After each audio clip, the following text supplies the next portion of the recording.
Bienvenidos a este podcast sobre discusiones estéticas. Mi nombre es Alejandra Pinilla y en la sesión de hoy vamos a conversar acerca de la tensión entre la moral y la estética en la obra titulada La maja desnuda de Goya y las observaciones de lo bello y lo sublime en Kant. Antes de iniciar tendremos que hacer una breve contextualización para entender la cuestión en disputa. Hacia el siglo XVIII y desde mucho antes, el arte solía estar ligado a consideraciones morales. Incluso algunos filósofos, como Kant, consideraban que el arte debía cultivar virtudes morales y que todo aquello que se apartara de ese ideal, pues resultaba inmoral y perdía incluso la posibilidad de considerarse bello o sublime, es decir, perdía la categoría de un arte realmente con un valor estético. Frente a esto, un caso que me resulta bastante llamativo es la obra artística titulada La maja desnuda. Esta es una pintura realizada por Goya más o menos hacia 1800 en España y pues básicamente lo que vemos en la obra es una mujer completamente desnuda, recostada sobre una especie de diván verde con una mirada y sonrisa bastante provocadoras dirigidas al espectador. Esta obra fue fuertemente criticada en su época, pues por ser considerada indecente, inmoral y contraria a los principios cristianos. Sin embargo, como 60 años después más o menos, comenzó a valorarse nuevamente por muchos expertos como una pieza revolucionaria y dotada de una técnica bastante avanzada. Frente a esta polémica que suscitó la obra, pues nos hacemos la siguiente pregunta y es ¿cómo se explica que una obra pueda ser considerada bella o sublime si parece contradecir los valores morales que, según algunos filósofos como Kant, deberían acompañar al arte? Para discutir este asunto, acudiremos, como hicimos mención al inicio del podcast, a lo propuesto por Kant en su texto titulado Observaciones sobre el sentimiento de lo bello y lo sublime. Para los que no recuerdan la obra o aún no se han acercado a ella, esta fue publicada en 1764 y básicamente lo que hace es analizar los sentimientos de lo bello y lo sublime. Y además diremos que pues Kant utiliza estas categorías para caracterizar las virtudes humanas, lo moral, los sexos, o sea, hombre y mujer, y las naciones, sobre todo la francesa y la alemana. Pero lo que nos interesa aquí es que la propuesta de este texto es que lo bello y lo sublime son una señal de nuestra capacidad moral. De hecho, Kant sostiene que pues ser capaces de conmovernos ante lo bello o lo grande significa que nuestra alma tiene una sensibilidad refinada que la hace apta para la virtud. Pero para entender mejor esta relación, primero es necesario que nos detengamos un momento para comprender qué está entendiendo Kant por lo bello y lo sublime, y ahí sí podernos preguntar pues en cuál de estas categorías encaja mejor o se inscribe pues la maja desnuda de Goya.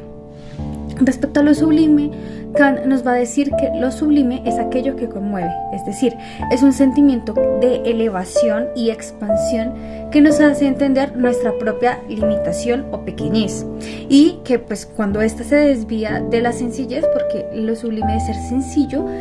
pues se degenera en lo extravagante. Además, Kant plantea que la relación entre lo sublime y lo moral se da porque lo sublime es una sensibilidad que hace al alma apta para movimientos virtuosos que fundamentan el respeto. Ahora bien, si ponemos esta idea en juego con la pintura o la obra de Goya, podremos decir con certeza pues que Kant esta obra no es sublime, pero que pues primero no conmueve ni nos hace entender nuestra propia limitación. O sea, estamos hablando de una pintura de una mujer desnuda del común, no es mitológica, no es una diosa.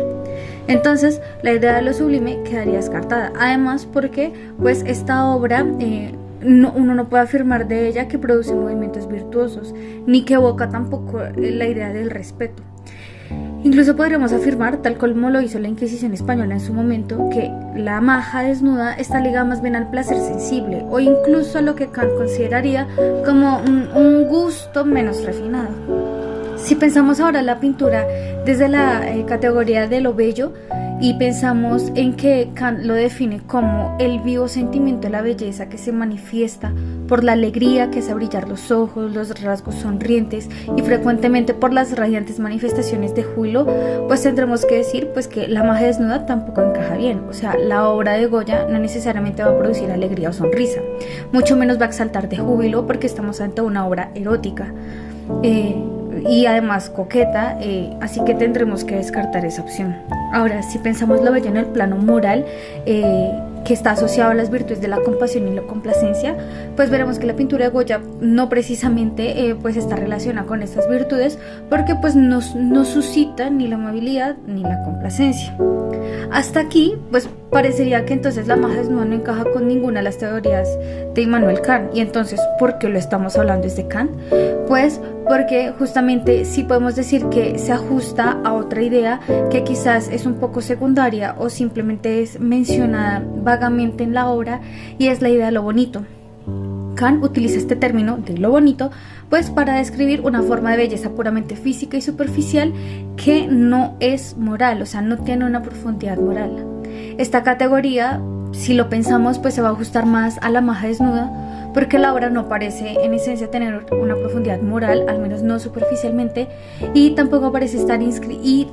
parece más bien estar inscrita en formas simples y curvilíneas. Aún más pues parece coincidir el cuadro con esto que dice Kant: una mujer que posee los atractivos de este tipo de belleza no moral es llamada bonita, una figura bien proporcionada, rasgos regulares, un color de ojos y de piel que contrastan hermosamente. Y termina diciendo que como tal lo bonito no expresa nada ni habla al corazón. Y claramente la maja pues no habla al corazón, pero sí posee una figura proporcionada y rasgos hermosos. Hasta aquí entonces podríamos decir que la maja se inscribe en la categoría de lo bonito, pero esto solo complica el asunto porque hace que la obra sea superficial y pierda calidad artística. Porque tomo entonces consideración de ser una gran obra, es decir, tener un gran valor artístico, porque si es así, necesariamente tiene que ser bella o sublime, pues desde Kant, para tener este reconocimiento. Si analizamos el hecho de que 60 años después de su creación la obra fue plenamente digna de la consideración de belleza, pues esto nos hace pensar que una obra puede tener un gran valor estético aun si no se ajusta del todo a esa idea moralizante de lo bello. Entonces, ¿en dónde podría entonces residir lo bello en la maja desnuda de Goya? Pues tendremos que decir que esta belleza o lo bello se encuentra pues justamente en aquello que la Inquisición despreció, y es la representación de la humanidad profunda. Estamos hablando de que la pintura retrata a una mujer real, con contornos femeninos, con una mirada directa e incluso desafiante, pues con la que Goya captura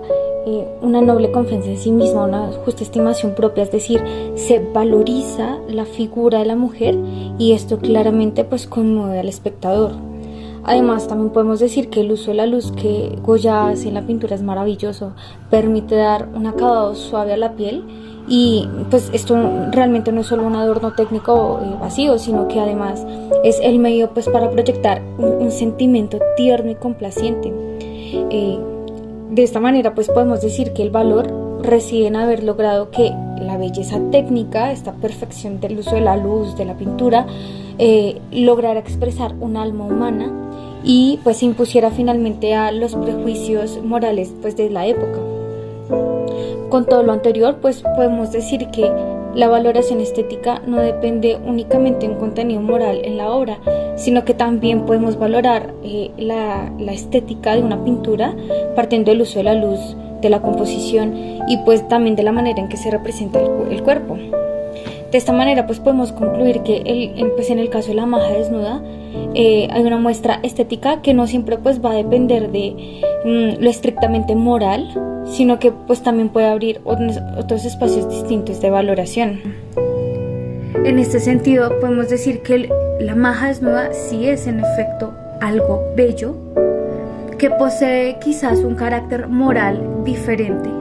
que lo moral residiría pues justamente en ese sentimiento interno que suscita y en esa justa estimación propia que también evoca, pero pues que no necesariamente van a ser las virtudes de complacencia y estimación de la que habla Kant. Antes de terminar esta pequeña sesión, los dejo con esta duda que necesariamente tendremos que dejar para otro momento, y es si realmente tendremos que dejar al lado la moral para hablar de una estética bella y sublime, porque acaso no podríamos pensar que la pintura de un cuerpo desnudo femenino y real no puede serlo acaso sublime e inspirar incluso el respeto. Los dejo en esa inquietud y nos encontraremos en una próxima sesión. Muchas gracias, que estén muy bien.